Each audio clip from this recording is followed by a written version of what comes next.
பண்ணலாம்னு பெரியவர்களுடைய உத்தரவின் பேரில் நேத்தி அவதாரிகை என்று சொல்லக்கூடிய இந்த பிரபந்தம் எப்படி யாரால் எழுதப்பட்டது என்றும் அதற்கு உண்டான கிரமங்கள் என்ன, அதற்கு உண்டான வியாக்கியானங்கள் எல்லாம் யார் யாரெல்லாம் எழுதியிருக்கா என்பதெல்லாம் நேற்று பார்த்தோம். மேலும் இந்த பிரபந்தத்துக்கு இருவர்கள், அதாவது பராசர பட்டரும் உய்யக்கொண்டாரும் தனியன்களை எழுதியிருக்கிறார். தனியன்கள்னா இந்த அந்த பிரபந்தத்தினுடைய முன்குறிப்பு, முன்னுரை அப்படின்னு சொல்லிட்டு சொல்லலாம். அந்த முன்னுரையை யார் எழுதினார்? ரெண்டு பேர் எழுதினார். பராசர பட்டர் ஒன்று எழுதினார். நீளாதுங்க ஸ்தலகிரிதிடி சுத்துமுத்போத்யகிருஷ்டம் பாராத்யம் ஸ்வம் சுதிசதர்த வியாபயந்தி ஸ்வச்சிஷ்டாயாம் சரஜி நிகழிதம் வியாபலாக்கிருத்தியம் கோதாதர்ச்சே நமைதமிதம் பூயேவாத்து பூயஹான். அடுத்ததாக உய்யக்கொண்டார் என்ற ஒரு மகான். அந்த மகான் அன்னவயல் புதுவை ஆண்டாள் அரங்கற்கு பண்ணு திருப்பாவை பல்பதியம் இன்னிசையால் பாடி கொடுத்தால் நற்பாமாலை பூமாலை சூடி கொடுத்தாலை சொல்லு. அதாவது ஸ்ரீவில்லிபுத்தூருடைய செல்வ செழிப்பை இங்கே சொல்கிறார். அன்னவயல் புதுவை. அன்னம்ன்றது நாம் காண்பதற்கு அரிதான ஒரு பறவை. அந்த பறவை என்ன பண்ணோம்னா நல்லது கெட்டது பிரித்து பார்க்கக்கூடிய குணமுடையது. பாலையும் தண்ணியும் ஒன்றா கலந்து வச்சா பாலை மட்டும் சாப்பிட்டுட்டு தண்ணியை அப்படியே வைக்கக்கூடியதான ஒரு இது. அது சுகமான இடத்துல தான் இருக்கும். சுகம்னா எப்படி இருக்கும்னா பின்னாடி சொல்ல போகிறார். மெத்தண்ட பஞ்சசயனத்தின் மேலேறி அப்படின்னு. அந்த பஞ்சசயனம்னா என்னன்னா அதுதான் ராஜபோக சுகம். அந்த மாதிரி இந்த அன்னவயல் புதுவை, இந்த புதுவை இருக்கிற ஸ்ரீவில்லிபுத்தூர், அது அன்னங்கள் நிறைந்ததாக இருந்ததாக சொல்றார். அந்த புதுவை ஆண்டாள் அரங்கற்கு, இந்த ஆண்டாள் நாச்சியார் இருக்காரே, அவள் அரங்கனுக்கு துழாய் மாலை, அதாவது புஷ்பத்தோட தனது தகப்பனார் விஷ்ணு சித்தரோட சேர்ந்து இவளும் புஷ்ப கைங்கரியம் பண்ணா. புஷ்ப செடிகளை வைக்கிறது, அதை வளர்க்கறது, அதுக்கு உண்டான புஷ்பத்தெல்லாம் பறித்து எம்பெருமானுக்கு புஷ்ப மாலைகள்லாம் தொடுத்து தானும் சூடி எம்பெருமானுக்கும் சூடி சூடி கலந்த. அதாவது புதுவை ஆண்டாள் அரங்கற்கு திருப்பாவை பல்பதியம் இன்னிசையால் பாடி கொடுத்தால் நற்பாமாலை பூமாலை சூடி கொடுத்தாலை சொல்லு. என்ன நாம சொல்ல வேண்டியது சூடி கொடுத்தாலை சொல்லு. ஏண்டான்னா இப்ப பின்னாடி வரப்போறது எல்லாமே நம்மளுடைய நித்யானுஷ்டான கர்மங்களை தான் அவ சொல்லிட்டு இருக்கா. என்ன கர்மானுஷ்டானம்னு பேரு. இது கர்ம பூமி. இந்த பிருத்திவி இருக்குதே, இந்த பிருத்திவியில 7 விதமான பிரிவுகள் இருக்கிறது. அந்த 7 விதமான பிரிவுகள்ல இந்த பாரத தேசம் ஜம்பூ தீபே பாரத வருஷே பரத கண்டே, இந்த இடம் கர்ம பூமி. அதனால்தான் எம்பெருமான் அவதாரம் பண்ணதெல்லாம் இந்த கர்ம பூமியில தான் அவதாரம் பண்ணான். அவன் கலிபோர்னியாவிலேயோ ஆஸ்திரேலியாவிலேயோ அவதாரம் பண்ணல. அதுவும் நமக்கு இன்னும் நாம பெருமையா பேசணும்னா இந்த தென் தேசத்துல தான் எம்பெருமானும் அவதாரம் பண்ணா. அவனுடைய அடியார்களும் ஆழ்வார்கள், நாயன்மார்கள், ஆச்சாரியர்கள் எல்லாருமே இங்கதான் அவதாரம் பண்ணிருக்கா. அதெல்லாம் நமக்கு ஒரு பெருமை. பக்கத்துல இருக்கிற ஒரு திவ்ய தேசம் ஸ்ரீபெரும்புதூர்னு சொல்லலாம். இன்னொரு பக்கம் அது வலது பக்கம் இருக்குதுன்னா இடது பக்கத்துல மதுராந்தகம்னு ஒரு திவ்ய தேசம். இது ரெண்டுத்தையும் நாம கொண்டாடணும். என்னடா கொண்டாடணும்னா நமக்கு உய்யும் வழியை காண்பித்தவர் ராமானுஜர். என்ன உய்யும் வழி அப்படின்னா, நான் தான் சொத்து வச்சிருக்கேன், சுகம் வச்சிருக்கேன், பணங்காசெல்லாம் நிறைய இருக்குன்னா மனசுல நிம்மதி இருக்குதா? அதுதான் சார் எங்க இருக்குதுன்னு தேடிட்டு இருக்கேன் நான். சரிப்பா பசங்குட்டி இருக்குதா? அதுதான்ப்பா நான் ஐஸ்வர்யான்ற ஒரு கிளினிக் சொல்லிருக்காங்க, அங்கே போகலாமான்னு யோசனை பண்ணிட்டு இருக்கேன்ப்பா. சரிப்பா நல்லா சாப்பிட்றியாப்பா? அதுதான்ப்பா வயிற்றுல ஸ்டொமக் ப்ராப்ளம், கொஞ்சம் போரும் தான் டாக்டர் சாப்பிட சொல்கிறான்ப்பா. அதுக்கப்புறம் இதெல்லாம் இருக்குது இல்லையா? இது மட்டும் போகாது உனக்கு. இதுக்கு மேலே நீ எங்கேருந்து வந்த, எங்கே போகிறேன்றது ரெண்டுமே நமக்கு தெரியாது. அதை காமிக்கிறது தான் உய்யும் வழி. இந்த வழியை காண்பித்தவர் நமக்கு பகவத் ராமானுஜர். அவர் பிறந்த பூமி ஸ்ரீபெரும்புதூர். அதை நாம கொண்டாடணும். சரி அவர் பரந்த பூமியை கொண்டாட்டம், மதுராந்தகத்தையே நாம் கொண்டாடணும் அப்படின்னா யமதர்மன் கேட்பானா, மதுராந்தகம் பண்ண மெரிச்சியா? ஓ யமையா சொன்னா மதுராந்தகம் யமன் கேட்பான்னு நீ போய் பார்த்தியான்னா அப்படி கிடையாது. என்ன அர்த்தம் அப்படின்னா, நாம் இந்த ஸ்ருதி ஸ்மிருதி இதுகள்லாம் நாம் பார்த்தோம்னா அதுக்கு உண்டான வழிவகைகள் என்னன்னு தெரியும். என்ன வழிவகைகள் இருக்குது அப்படின்னா, அஜாமிள சரித்திரம்னு ஒரு சரித்திரம். அவன் வேதத்தை நன்றாக கற்றுணர்ந்த ஒரு அந்தணன். பூர்வ ஜென்ம வாசனை அவன் பண்ண செயல்கள் அவனை நல்வழியிலேருந்து மாற்றி கெட்ட வழியில் கொண்டு போயிடுது.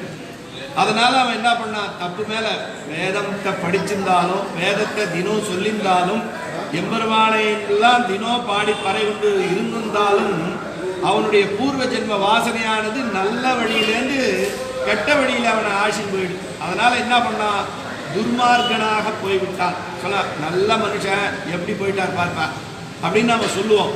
அதேமாரி நல்லா இருந்தாமா, நேற்று வரல ரவுடியாக இருந்தான், பரவாயில்லப்பா இன்னைக்கு யாரோ தெரியல அவனை நல்ல வழிக்கு கொண்டு வந்துட்டான், ரெண்டுத்தையும் பேசுவான். நான் அந்த மாதிரி நல்லவனாக இருந்தவன் தன்னுடைய எல்லா காரியத்தையுமே மாற்றிட்டு கெட்ட வழி போக ஆரம்பிச்சுட்டான். அவனுக்கு 4 பசங்க, அதில் ஒரு பையன் பேர் நாராயணன்னு பேர். அவன் தன்னுடைய சொத்து சுகம் எல்லாத்தையும் இழந்தான். கடைசியில் மரண தருவாயில் படுத்துருக்கான். உடனே நாராயணா அந்த பையனை பார்க்கணுன்னு ஆசை சொல்லுவாங்க. அதாவது அது எல்லாமே நாம் புதுசாக இங்கே எதுவுமே முளைக்கவே போகிறது இல்லை, எல்லாமே ஏற்கனவே இங்கே இருக்கிறது தான். அதனால் இந்த குழந்தைகளில் பெரிய குழந்தை இருக்குதே மூத்தவன், அவன் அப்பாவுக்கு வேண்டியவனா. என்னடான்னா தனக்கு பின்னாடி தன்னுடைய அந்திம காரியங்களெல்லாம் செய்யணும், அதனால் அவன் பேரில் ஆசை வச்சிருப்பாரான். கீழே இருக்கான கடைசி கடைக்குட்டின்னு சொல்லுவோம், அவன் பேரில் அம்மா ஆசை வச்சிருப்பாளாம். ஏன்னா இவன் தான் எனக்கு கடைசியாக பிறந்த, அது மகளோ மகனோன்னு ஒரு ஆசை வச்சிருப்பா. அப்போ நடுவில் இருக்கிறவங்கெல்லாம் என்னன்னா, நடுவில் இருக்கிறவங்களாம் கொஞ்சம் அதாவது அப்பாவுக்கும் பிடிக்கும் அம்மாவுக்கும் பிடிக்கும், ஆனால் அதை ஸ்பஷ்டமாக சொல்ல முடியாது. அதில் சுனச்சேபன்னு ஒருத்தன், அது சரித்திரம் அங்கே போகிறது. அந்த மாதிரி இந்த கடைசி குழந்தை இருக்குதே நாராயணன், அவன் பேரில் பிரீத்தி இந்த அஜாமிளன். அவன் என்ன பண்ணா, கடைசியில் மரணம் அடையிச்சு, நாராயணா இந்த குழந்தைய பார்க்கணுமே அண்ணா கூட்டுன்னு வாங்கப்பான்னு சொல்லணும். நாராயணான்னா அவன் போயிட்டான். இப்போ என்ன பண்ணுறது, இந்த ஆத்மா இது சொக்கா, இந்த சரீரம் இருக்குதே இது சொக்கா, அரிது அரிது மானிடராய் பிறத்தல் அரிது அப்படின்னா என்னடா அரிதுன்னா, ஆமாம் இந்த உள்ளுக்குள்ள இருக்கிற ஒரு காத்து இருக்குது, ஜீவாத்மான்னு பேர். இந்த காத்து எங்கடா இருக்குதுன்னா யாருக்குமே தெரியாது. ஆனால் டாக்டர் கிட்ட போனால் லப்டப் லப்டப் லப்டப்னா அவரு இந்த இடத்துல தான் இருக்குதுன்னு அவருக்கு அந்த இடத்துல வச்சுக்க பார்ப்பார். அங்கே இருக்குதான்னா அங்கேயும் இல்லை, ஆனால் கீழே வச்சு இந்த பொட்டில் போயிட்டா பொட்டில் பட்டு போயிட்டாம்பா அப்படின்னு சொல்லுவோம். அப்போ அங்கே இருக்குதா உயிர்னா அங்கேயும் இல்லை, எங்கே இருக்குதுன்னு நம்மளால சொல்ல முடியாது. ஆனால் நமக்குள்ளே இருக்கிற ஒரு காற்று பிராணவாயு, இதுதான் ஆக்சிஜன். இதை தான் இந்த 9 ஓட்டை நம்மளுக்குள்ளே இருக்குது. இந்த ஓட்டைக்குள்ளுக்குள்ளே இந்த காற்று நம்மளை சுற்றி சுற்றி வச்சுட்டு நம்ம வேலைகளெல்லாம் அது செய்ய வைக்கிறது. கடைசியில் இந்த காற்று பிரிகிறது, அவ்வளோதான். இந்த சரீரத்தை விட்டு இன்னொரு அடுத்த சொக்காவை போட்டுக்கு போகிறது, எந்த சொக்காவோ எங்கே போக போகிறதோன்றது தெரியாது. அப்போ அந்த சரீரத்தை விட்டு அந்த ஆத்மா கிளம்பின உடனே வலது பக்கத்தில் 2 பேர் வந்தாங்க, இடது பக்கத்தில் 2 பேர் வந்தாங்க. 2 பேர் வள்ளவளுன்னு ஜெகஜோதியாக இருந்தாங்க. இன்னொரு பக்கத்தில் இருந்த 2 பேர் கண்ணங்கரேன்னு இருந்தாங்க. என்ன மாதிரி என்னடா இவங்க 2 பேருக்கும் வாக்குவாதம், நீ ஆட்சின்னு போறியா நான் ஆட்சி போறேன். அதெல்லாம் கிடையாது, அவன் கடைசி காலத்தில் நாராயணான்னு சொல்லிட்டான், அதனால் நான் தான் ஆட்சின்னு போறேன்னு வெளுப்பாக இருந்தவன் சொன்னான். அவன் கருப்பாக இருந்தவன் சொன்னான், அதெல்லாம் கிடையாது, இவன் நல்லவன் தான், வேதம் படித்தவன் தான், ஆனால் பண்ணது மொத்தம் அயோக்கியத்தனம், அதனால் நான் தான் இவன் ஆட்சின்னு போவேன் அப்படின்னா. இவங்க 2 பேரும் கூட வாக்குவா. இவங்க 2 பேரும் வெளுப்பாக இருந்தவன் சொன்னான்ப்பா, நான் இவன் ஆட்சின்னு போல, இவன் இங்கே சத்தனா இருக்கட்டும், இந்த உயிர் ஊசலாடுது, யாருன்னா பால் குத்தினா போகுன்னு சொல்லுவாங்க பாருங்க. அந்த மாதிரி ஸ்டேஜில் இவன் பாட்டுக்கு இருந்துட்டு கிடக்கட்டும், நீங்கள் போய் உங்களால் யமதர்மனை போய் கேட்டுக்குவாங்க இவனை என்ன பண்ணலாம். இவன் அங்கேருந்து போனான். இந்த கருப்பாக இருந்த 2 பேரும் அங்கே போய் சேர்ந்தான். வா இந்த மாதிரி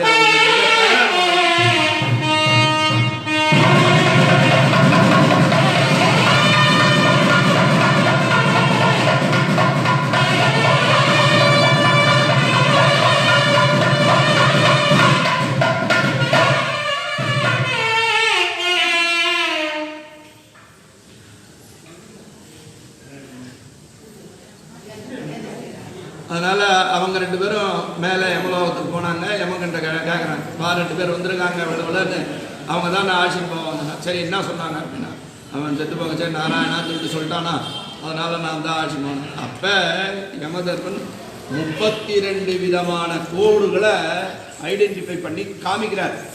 என்னென்னலாம் இருந்தால் இவனெல்லாம் நாம் எடுக்கக்கூடாது அப்படின்னு. அதில் ஒரு இந்த முத்ரஸ்நானம்னு சொல்லிட்டு சொல்லுவாங்க, பஞ்சசம்ஸ்காரம் பண்ணிக்கிறது. இந்த பஞ்சசம்ஸ்காரம் யார் ஒருவர் பண்ணிக்கிறாங்களோ அவனை நீ தொடாத.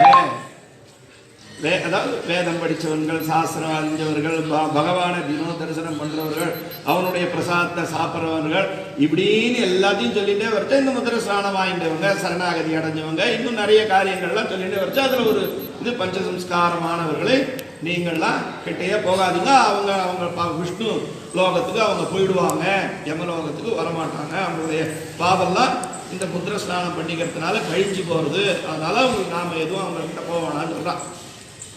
சரி சுவாமி, இதுக்கும் மதுராந்தகத்துக்கு என்ன சுவாமி அத்தை சொல்லுங்க அப்படின்னு ஒருத்தர் கேட்டார்னா, இதை தான் இந்த ராமானுஜர் என்ன பண்ணார்னா, தனக்கு என்ன பண்ணணுன்றது தெரியல, காஞ்சிபுரம் வரதராஜ பெருமாள் கிட்ட ஒரு ஆலவட்ட கைங்கரி, இந்த விசிறி வீசுறார். அந்த காலத்தில் ஃபேன் கிடையாது இல்லை, அதனால விசிறி வீசுறார். திருக்கச்சி நம்பிகள்னு அந்த திருக்கச்சி நம்பிகள் கிட்ட போய் கேட்குறார், ஐயா எனக்கு மனசு ரொம்ப கஷ்டமாக இருக்குது, நீங்கள் வரதராஜ பெருமாள் கிட்ட ஒரு 2 வார்த்தை பேசி எனக்கு நல்ல வழியை காண்பிக்கணும் அப்படின்னு சொல்லிச்சு.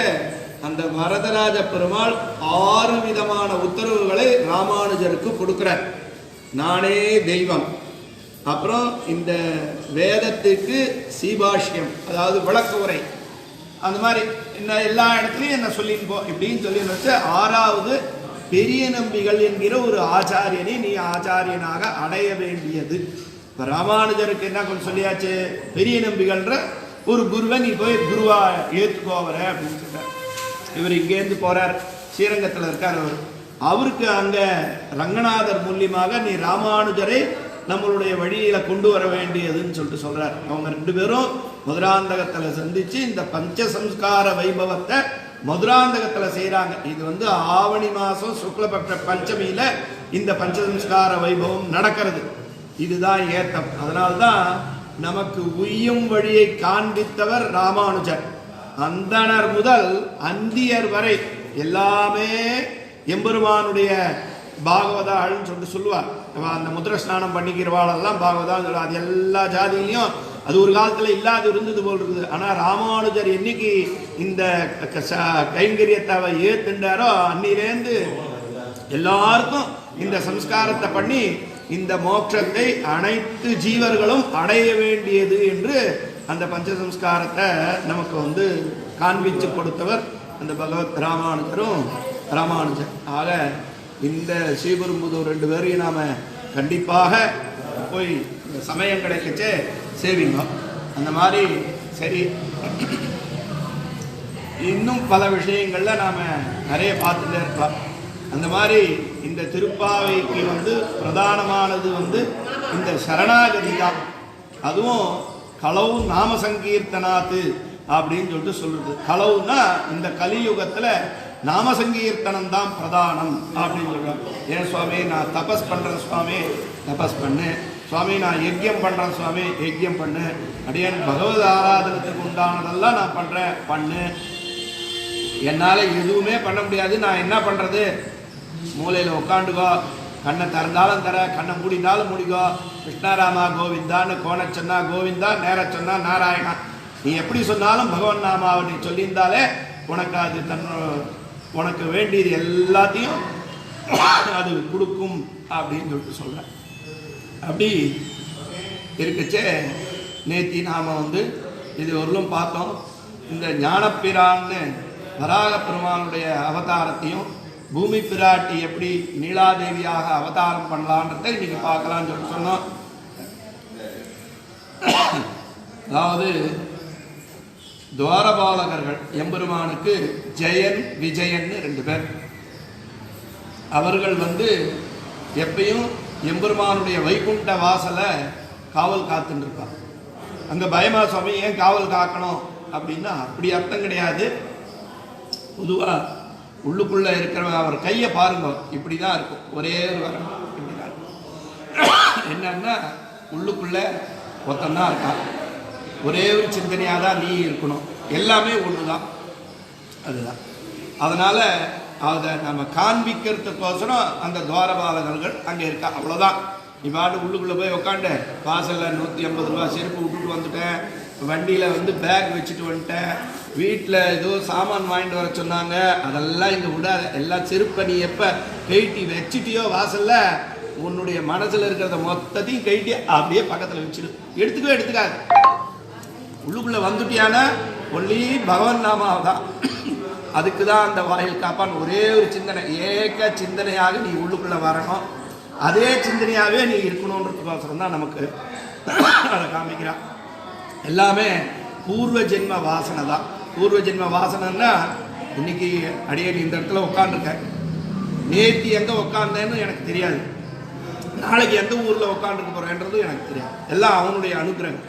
அந்த மாதிரி அது பூர்வ ஜென்ம வாசனையினால அவங்களுக்கு என்ன ஆகுதுன்னா, இந்த சனக, சனந்தன, சனத் சுஜாத, சனத்குமார் அப்படின்னு 4 பேர், இந்த 4 பேர் வந்து குழந்தை மாதிரி தான் இருப்பா. குழந்தைகளுக்கு துணி உடுத்திந்தா நல்லா இருக்குமான்னா நல்லா இருக்காது. ஆனால் அந்த இடுப்பில் இந்த கிங்கினின்னு ஒரு ஆபரணம், அதுக்கப்புறம் பஞ்சாயுதம்னு ஒரு ஆபரணம், அதுக்கப்புறம் இந்த நாய் காசு, தாழ்த்து, அந்த இந்த புங்கங்கா இதெல்லாம் கட்டியிருப்பாங்க. அந்த குழந்தைய கட்டினா நமக்கு அது பேரில் இருக்கிற பிரீத்தி நல்லா 2000 ரூபாய் பட்டு வாங்கி கொடுத்து நல்ல தலையில் மயிரெலாம் வச்சு பூவெல்லாம் வாரி வச்சா கூட அந்த குழந்தை பேரில் நமக்கு வந்து அழகு தோணாது. அழகு தோணும், நம்ம குழந்தை தான். ஆனால் இந்த மாதிரி இருக்கிற குழந்தைய பார்க்கறதுனுடைய அழகு இந்த மாதிரி குழந்தைல வராது. அந்த ஈடுபாடு அவள்லாம் அந்த 4 பேரும் அப்படி தான் இருந்தா. அவள் உள்ளுக்குள்ளே போச்சே இவா சிரிச்சுட்டான். துணி இல்லாத பெருமாள் எவ்வளோ பீதாம்பரதாரி, அவன் வந்து சர்வாபரண பூஷிதன். பெருமாளுக்கு பாருங்க, அவர் 2 நாள் முன்னாடி வந்தால் பெருமாள் சாதுவாக இருந்தார். இப்போ சாது இல்லையான்னு, இப்பயும் சாது தான் அவர். ஆனால் நமக்கோசரம் சர்வாபரணத்தையும் அந்த தலையில் எவ்வளோ பெரிய வெயிட்டாக இருந்தாலும் நமக்கு சேவை சாதிக்கணுமேன்று அதை தள்ள சூடிட்டு இருக்கேன். அந்த வெயிட்டையும் தாங்கிட்டு நமக்கு அழகாக கொடுக்கணும் அப்படின்றது அப்படியே அழகா. அதனால் இவ சிரிச்சுட்டா. உடனே அவ 4 பேரும், நீ வந்து எப்போ மனசில் கல்மிஷம் இருந்ததோ நீ பூமியில் போய் பறக்க இருந்த வேண்டியது அப்படின்னு சபிச்சுட்டான். பெருமாள் வந்தே வா, அவள்லாம் நம்மளுடைய நம்மாள் அப்படின்னு சொல்ல மாட்டோமா, அந்த மாதிரி நம்ம ஆளுங்க இதெல்லாம் ஏதாவது கொஞ்சம் அட்ஜஸ்ட் பண்ணுங்கப்பா அப்படின்னு. சரி சரி, 3 ஜென்மாவில் நீங்கள் திருப்பி வரீங்களா, இல்லை ஒரே ஜென்மாவில் பலவிதமான கஷ்டத்திலையும் பட்டு நிதானமாக வராங்களான்னு கேட்டேன். இல்லை நாங்கள் 3 ஜென்மாவில் படாதன பாடு மொத்தத்தையும் பட்டுட்டு எம்பெருமானுடைய கையினாலேயே நாங்கள் வந்து மோட்சத்தை அடைகிறோம் அப்படின்னு சொல்லிட்டு கேட்டுட்டா. கொஞ்சம் ஃப்ளெக்சிபிள் அதில் மாறி போச்சு. உடனே அதில் தான் வந்து இரண்யன் இரண்யாட்சன்னு 2 பேர், அதுக்கப்புறம் ராவணன் கும்பகர்ணன்னு 2 பேர், அதுக்கப்புறம் கம்சனும் சிசுபாலனும் கம்சனும்.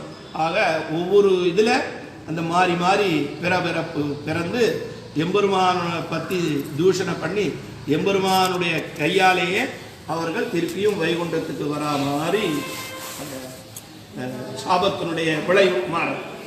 இங்கே என்ன அப்படின்னா, முதல்ல சொன்ன அந்த இரண்யன் இரண்யாட்சன் 2 பேரில் அந்த இரண்யாட்சன் என்ன பண்ணா, 2 பேருமே நல்லா தபஸ் பண்ணா, நல்ல சக்தியெல்லாம் வாங்கிண்டா. அதுன்னு அடுத்தது என்ன ஆகும், இந்த குரங்கு, அது குரங்கு அது கல் குடிச்சதுன்னா என்ன ஆகும், ஏதாவது புளிய மரத்தில் உட்காண்டா என்ன ஆகும், அந்த கதையை ஆகிடுச்சு. பொதுவாகவே குரங்குன்றது மரத்தை பிடிச்சி கொடுக்கும், கள்ளி வேற சாட்டுதுன்னா இன்னும் அராஜகம் அதிகமாகும். அதுவும் புளிய மரத்தில் போட்டுதுன்னா கேட்கவே வேண்டாம், அதனுடைய குணத்தை பராக்கிரமத்தை நன்னாவே காட்டுன்ற மாதிரி இந்த இரண்யாட்சன் என்ன பண்ணால் எல்லா லோகத்துக்கும் போனால், வாயு லோகத்துக்கு போனால், தேவலோகத்துக்கு போனால், இந்த சந்திரலோகத்துக்கு போனால் எல்லாரையும் அடித்து துவம்சம் பண்ணி நான் ஜனத்தை தான் நீ கேட்கணும் அப்படின்னு கொண்டு வந்துட்டான். கடைசியில் பார்த்தா இதெல்லாம் நிறன்னா சாது, இதெல்லாம் டயன்ஸாவே எல்லாம் ஓடிவிடும். இப்போ கூட நம்ம எல்லாம் ஓடி போகிறோம் பாருங்க, ஏதாவது ஒரு பிரச்சனைன்னா ஓடிவா, என்னப்பா இல்லை கிளியர் ஆகிடுச்சா அப்பா இனிமேல் நாம் பாட்டுக்கு போகலாமா தான் இன்றைக்கும் நாம் நினச்சிட்டு இருக்கோம். அன்றைக்கும் அதே கதை தான், இன்றைக்கும் அதே கதை தான். உடனே அவனா இதெல்லாம் கூட்டம், அதெல்லாம் சும்மா அப்படி நெசிக்கினால பூச்சி நெசிக்கிற மாதிரி இதெல்லாம் நெசிக்கலான்னா. யாரனா ஒருத்தராவது ராவணனும் அப்படி தான் நம்மளை நினச்சான். ஆனால் அதனால தான் எம்பெருமான் மனிதனாக பிறந்தார். ஆனால் வேற யாரும் மனிதனாக பிறக்கலை. அது சில சூக்ஷ்மங்கள் இதெல்லாம். அதனால் என்ன ஆச்சு, இந்த பூமியை தன்னுடைய வசப்படுத்தினான். வசப்படுத்தின உடனே தன்னுடைய பாதாள லோகத்துக்கு எடுத்துன்னு போய் வச்சுட்டான். ஏண்டா பாதாள லோகம் எப்படா அப்படின்னா, இந்த எம்பெருமான் அதாவது பூமி பிராட்டி இருக்கால, இவளுக்கு கஷ்டம். என்னடா கஷ்டம்னா, நாம் எங்கேயோ இருக்கணும், அந்த ஸ்திதியில் நாம் இல்லை, நம்மளை கொண்டு போய் உட்காந்து வேற இடத்துல கொண்டு போய் நிற்க வச்சுட்டானே இவன் அப்படின்னு அவளுக்கு மனசில் கஷ்டம். தன்னை யார் படைத்தானோ அவனை கூப்பிட்டா, பா நீ தாம்பா என்னை காப்பாற்றணும் அப்படின்னா. உடனே அங்கேருந்து பெருமாளுடைய காதல் விழுந்தது. இதெல்லாம் நேற்று சொன்ன நித்திய விபூதி லீலா விபூதி. நித்திய விபூதியில் பெருமாளுக்கு எந்த விதமான இதுவும் செவியில் விழாதான். லீலா விபூதியில் தான் அவன் மொத்த காரியமே செய்வான். சரி, அப்போ இந்த நம்ம சொல்கிற ஆர்த்த துணி, பா நாராயணா என்னை காப்பாற்றுறான்னு சொல்கிற வார்த்தை எங்கடா போகுன்னாலாம், அது பார்க்கடலில் தான் போகும். பார்க்கடலில் பையத்துயின்ற பரமன் அவனுடைய செவியில தான் போய் விழுந்து அங்கேருந்து அவன் காரியத்தை பார்ப்பான். மேலேயும் போகாது, கீழே தான் நாம் இருக்கோம், நம்மளோட வரப்போகிறான். ஆக இந்த எம்பெருமான் என்ன பண்ணா, வராக அவதாரமாக அவன் எடுக்கிறான். பன்றியா மானமிலார் பன்றியாய் எப்படிரா இருந்ததுன்னா, அண்ட சராசரங்கள்லாம் எவ்வளோ பெருசோ அவ்வளோ பெருசு இருந்துதான். ஒரு அண்டம் அப்படின்னு எடுத்துருந்ததுன்னா, நம்ம அண்டம்னா முட்டைன்னு நாம் சொல்கிறோம். முட்டைக்குள்ளுக்குள்ள என்ன இருக்குதுன்றது யாருக்குறையே தெரியும். நீங்கள் எடுத்து பார்த்தீங்கன்னா, இந்த பூமண்டல் அதாவது இந்த அண்டம்னு சொல்லக்கூடிய விஷயம் என்னவோ அதுதான் ஒரு முட்டைக்குள்ள இருக்கு. பூமி நடுவில் இருக்குது, கர்ம பூமி, அதுதான் கரு இருக்குது. கீழே பார்த்தீங்கன்னா ஒரு விதமாக இருக்கும், மேலே பார்த்தீங்கன்னா ஒரு விதமாக இருக்கும். கீழே வரைச்சே சப்தலோகம், அத்தல வித்தல சுத்தல தலாத்தல மகாத்தல ரசாத்தல பாத்தாளம். அப்போ மேலே இங்கே இருக்க வேண்டியது கீழே இருந்தால் என்ன இருக்கும், ஊனமுற்றதாக தான் அது பறக்கும் இல்லையா? அப்படி இல்லைன்னா பறக்கவே பறக்காது. அங்கே கொண்டு வந்து வச்சுட்டான்.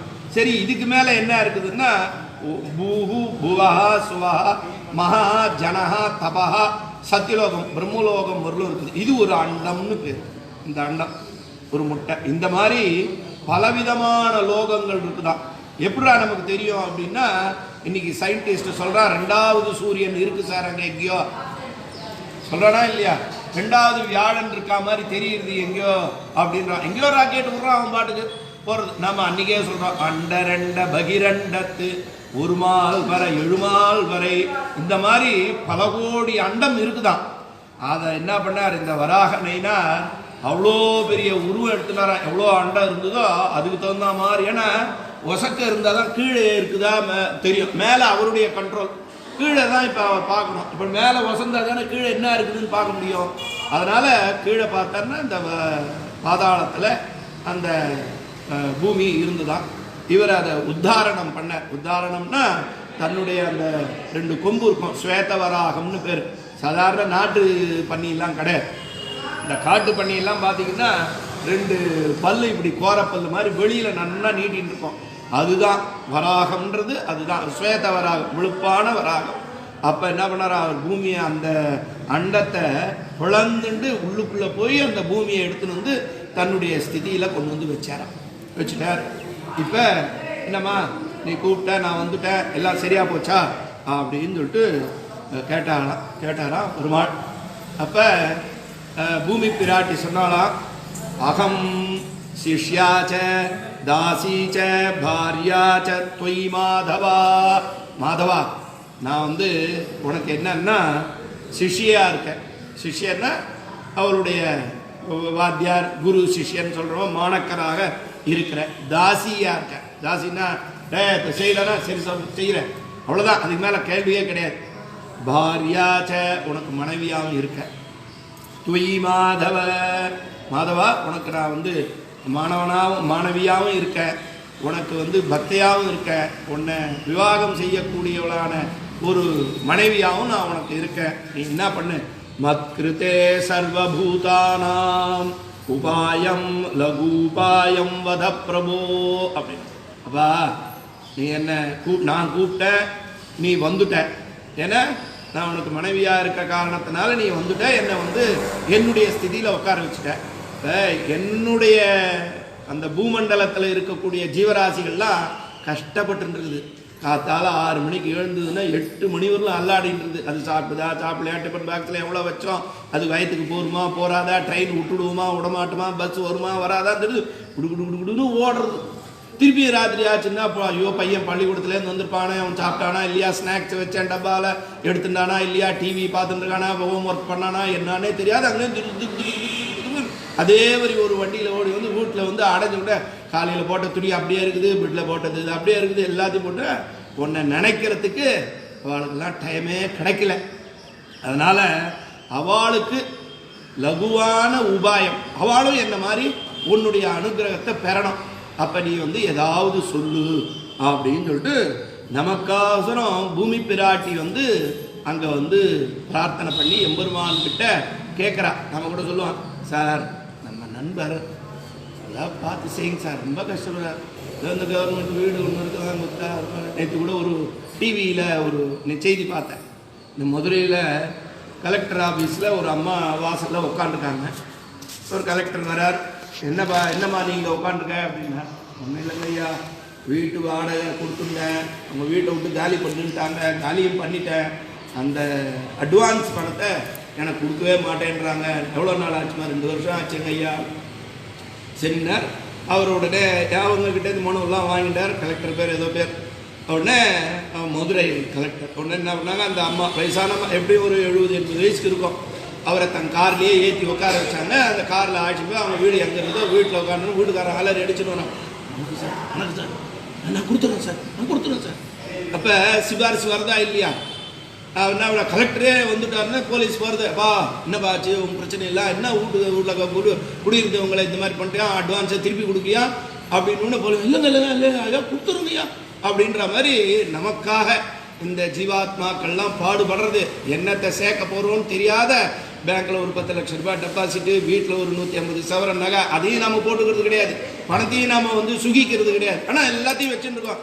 எதை அனுபவிக்கிறதுன்னே தெரியாத வீட்டில் போய் இதுலையா நம்ம வந்தோம் அப்படின்னு இருக்கோம். ஆனால் அது உள்ளுக்குள்ளேயே நாம் இருக்கோம். அது வந்து பெரிய ரகசியம்.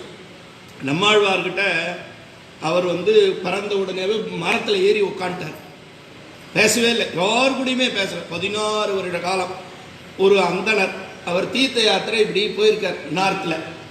போனால் அவருக்கு மட்டும் சவுத்துலேருந்து ஒரு ஃபோக்கஸ் லைட் பண்ண மாதிரி ஒரு நட்சத்திரம் அவரை பார்த்து வருது. அவர் நார்த்து போனார்னா அவரோட பின்னாடி வரும், சவுத்து வந்தார்னா அந்த நட்சத்திரம் காணாமல் போயிடும்.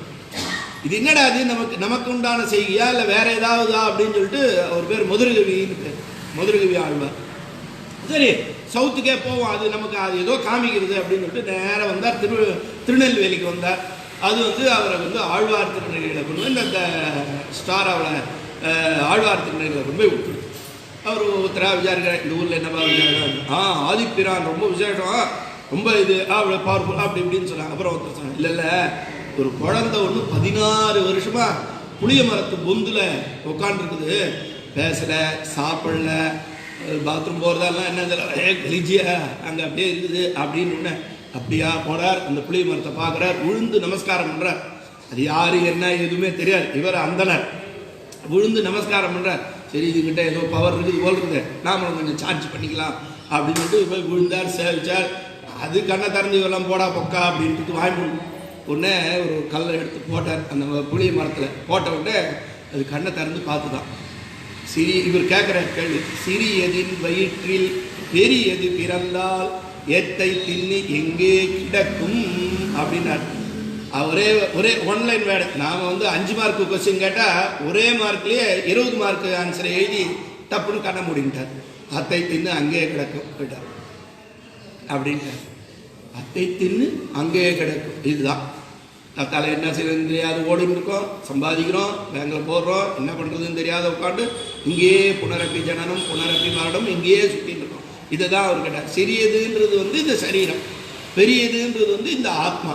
இந்த ஆத்மா வந்து இந்த மாதிரி பிறந்து அல்லாடின்னு கிடக்கிறது. இதுக்கெல்லாம் ஏதாவது ஒரு வழி சொல்லு அப்படின்னு சொல்லிட்டு அந்த நமக்கு அவசரம் அந்த பூமி பிராட்டி இது பண்ணனே ஸ்திதே மனசி சுஷ்மிருதே சரீரே சதியோ நரஹா.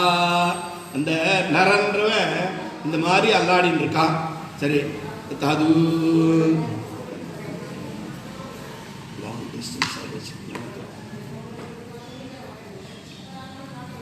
தாது சாம்யே ஸ்திதே சமர்த்த விஸ்வரூப பஞ்சமாமஜம் ததஸ்தம் மிரியமானம் து காஷ்டபாஷன சந்நிபம் அகம் ஸ்மராமி மத்பக்தம் நயாமி பரமாம் கதிம்.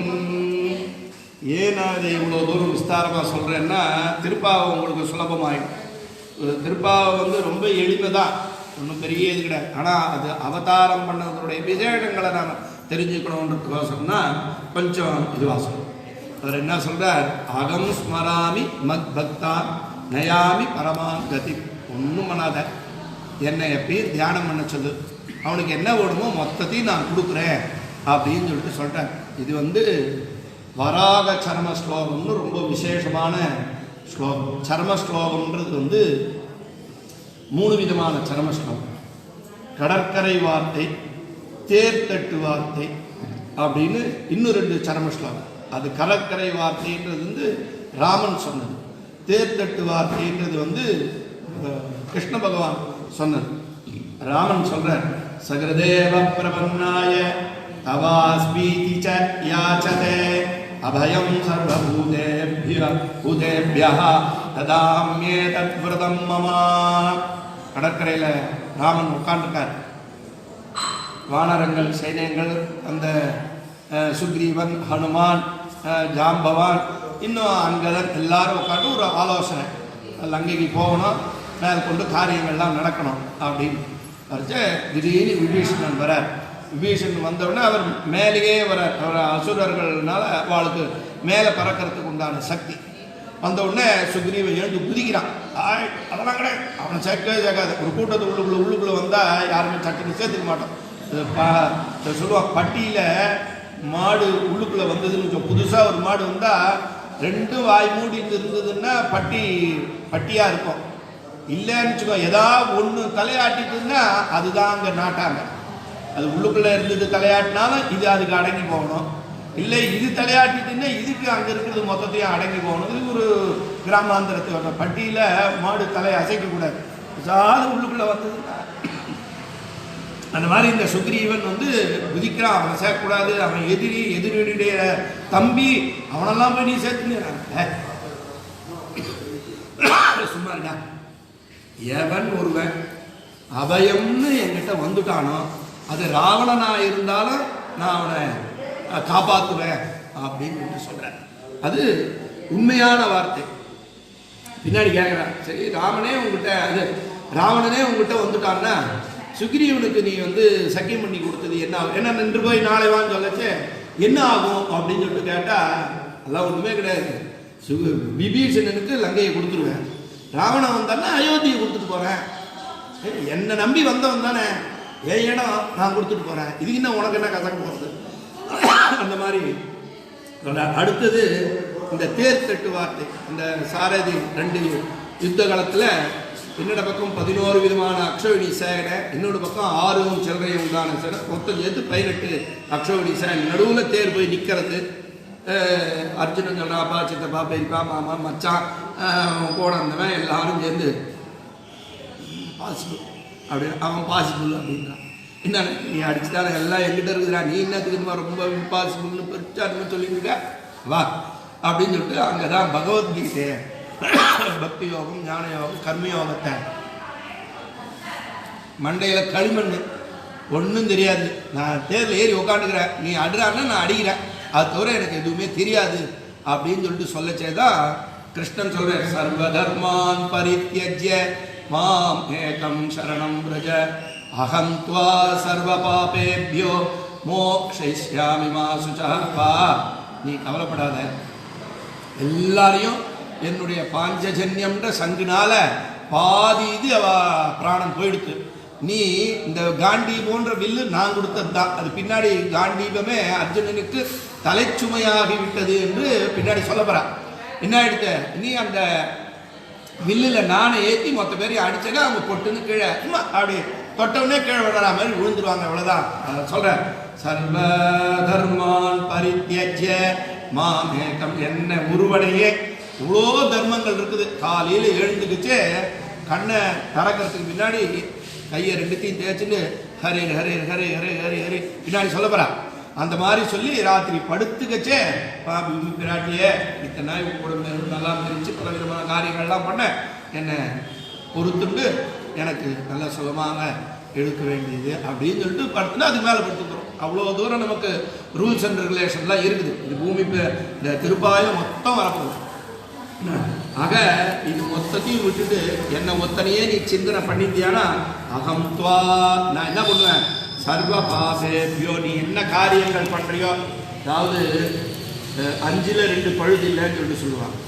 இந்த பிரம்மச்சாரி, கிரகஸ்தன், வானப்பிரஸ்தன், சன்னியாசி இந்த 3 பேருக்கும் ரூல்ஸ் அண்ட் ரெகுலேஷன் அதிகம்.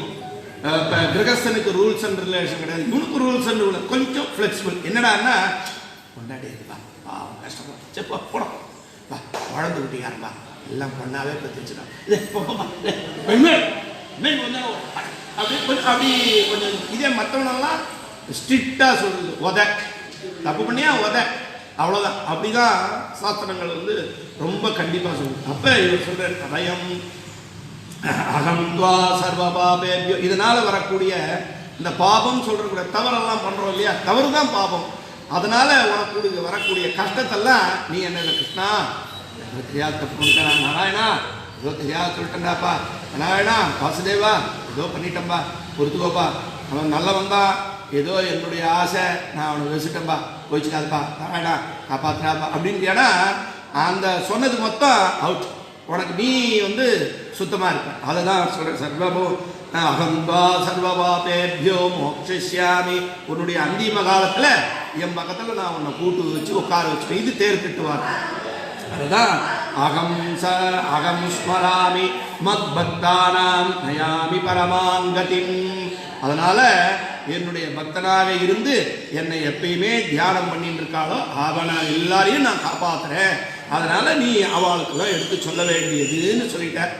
சரி, இது இந்த சீன் அப்படியே முடிஞ்சு போகிறது. வைகுண்டத்தில் பெருமாள் இருக்க, ரெண்டு பக்கம் ஸ்ரீதேவி, ரெண்டு பக்கம் பூமி தேவி, நீலாதேவி, தயாதேவி, பாதுகாதேவின்னு எல்லாரும் எழுதுக்கா. பெருமாள் அவதாரம் பண்ண பலவிதமான ஹிம்சைகள் ராட்சசர்கள்லாம் இருந்தார். எல்லாரும் பெருமாளை தெரிஞ்சுட்டாள்னா யாரும் தெரிஞ்சுக்கல.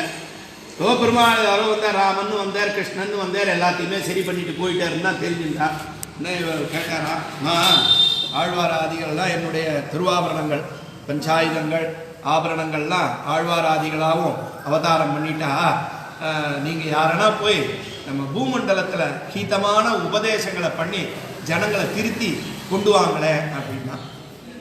ஸ்ரீதேவி முதல்ல ஆரம்பிச்சாப்பா, பூர்வ ராமாயணத்தில் நான் உன்னோட வரேன்னு சொல்லிட்டு நீ என்ன போய் ராவணன் வீட்டில் உட்கார வச்சுட்டு போரும் உன்னோட வந்த பட்ட பாடலை போல நான் இன்னும் உங்கள்கிட்ட வரவே இல்லை. நான் பாட்டுக்கு சுகமாக வைகுண்டத்திலே நான் பாட்டுக்கு இருக்கேன், நான் எங்கேயும் வரல. பூமி பிராட்டியை பார்த்தார். என்னம்மா நீ என்ன சொல்கிறேன்? நான் போகிறேன்பா. என்னடான்னா ஏற்கனவே இவளுக்கு அனுபவம் கிடச்சிருக்கு.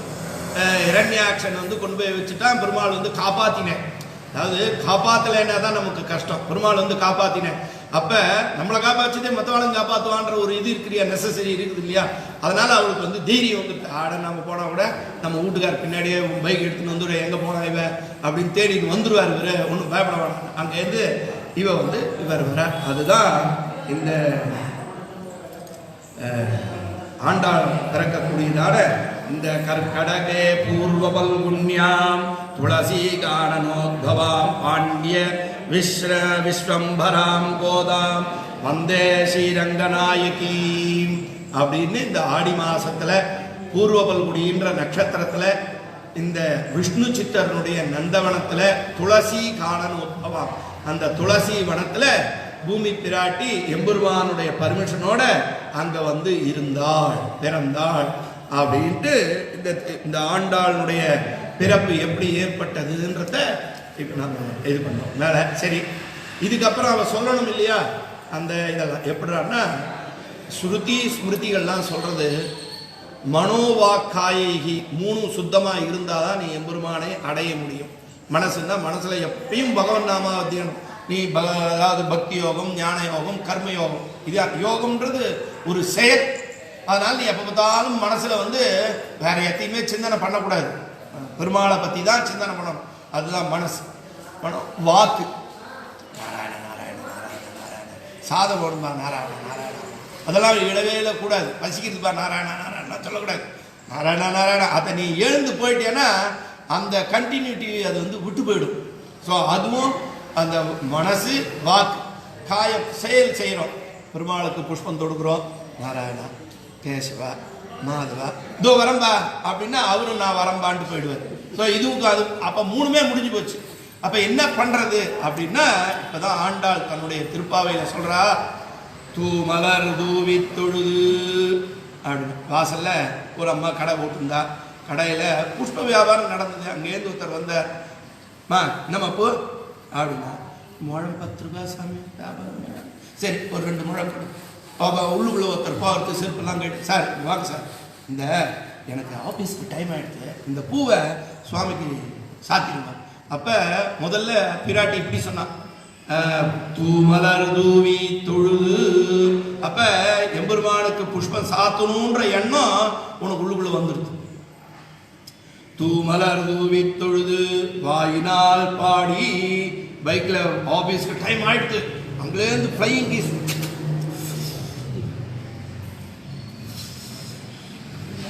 அப்படின்றான். என்னடா சாமி ஒன்றும் அவசரம் சாமி, இன்னும் கொஞ்ச நேரம் இருங்க, கொஞ்ச நேரம் சுவாமி அப்படியே அப்பதான் தீபாராதனை பண்றாரு, நீங்களும் கேளுங்க அப்படின்றா. வாயினால் பாடி மனத்தினால் சிந்திக்க. தூமலர் தூவினால் மனசுனால வாயினால பாடினார். அடுத்தது ஒரு நாள், என்ன இந்த கோவிலில் இவ்வளோ பிரமாதமா இருக்குது, மார்கழி மாசத்துல ஏதோ 10 பேர் தான் வருவாங்கன்னா 200 பேருக்கு மேலே வராது, ஆனால் நாமளும் தான் உள்ளுக்குள்ள போய் பார்ப்போமே, உள்ளுக்குள்ள போய் அப்படின்னு உள்ளுக்குள்ள வந்தா ஜெகஜோதி அவனுக்கு ஆச்சரியமா இருக்கா, இத்தனை நாளா இந்த அனுபவத்தை நாம விட்டுட்டுமே. தூமலர் தூவி தொழுது வாயினால் பாடி மனத்தினால். அப்பா நாளையிலேருந்து டைம் எப்போ கிடைக்கிறச்சோ அந்த சுவாமி நல்லா அலங்காரம் பண்ணி வச்சிருக்கார், மனசு ரொம்ப ஃபீஸாக இருக்குதுப்பா, வீட்டுக்கு போனால் ஒரே சச்சா ஆஃபீஸ் போனால் அது ஒரு சச்சா, இங்கே வந்தால் ஒரு 10 நிமிஷம் சுவாமியை அப்படியே கண்ணால் பார்த்துருந்தா எவ்வளோ ஆனந்தமாக இருக்குது, எவ்வளோ ஆனந்தமாக இருக்குது. இந்த ஆனந்தத்தை ₹1,00,000 கொடுத்தா வாங்க முடியுமா? நான் ஒன்றாலும் கொடுக்குறேன், யாருன்னா வாங்கிதான் வாங்கிக்கோங்க, ஒன்றும் பண்ண முடியாது. அதனால் பிராட்டி அந்த மனோவாக்காயின்றத திருப்பி போட்டு வாயினால் தூமலர் தூவி தொழுது வாயினால் பாடி மனத்தினால் சிந்திக்க. சரி இதெல்லாம் என்னடா கிடைக்கும்னா, போய பிழையும் புகுதுருவான் நின்றனவும் தீனில் தூசா பின்னாடி சொல்ல போறா அப்படின்னு சொல்லிட்டு இவ பறந்தாள். இவ அந்த துளசி செடி அந்த இதில் பறந்ததுனால அந்த தலைமையெல்லாம் ரொம்ப அழகாக இருந்ததாம் குழந்தைக்கு. அதனால் போதா அப்படின்னு சொல்லிட்டு அவர் விஷ்ணு சித்தர் பேர் வச்சு தன்னோட வளர்த்துட்டே வர. தனக்கு என்ன கைங்கரியம் தெரியும்? புஷ்ப கைங்கரியம். புஷ்பத்தை எல்லாம் பறிக்கிறது, கூடையில் போடுறது, எடுத்துன்னு தொடுக்கிறது, இதுதான் அவருக்கு தெரியும். இதெல்லாம் தொடுத்துட்டே வரா. தொடுத்துட்டே வரைச்சே இவளுக்கு வயசாகுது.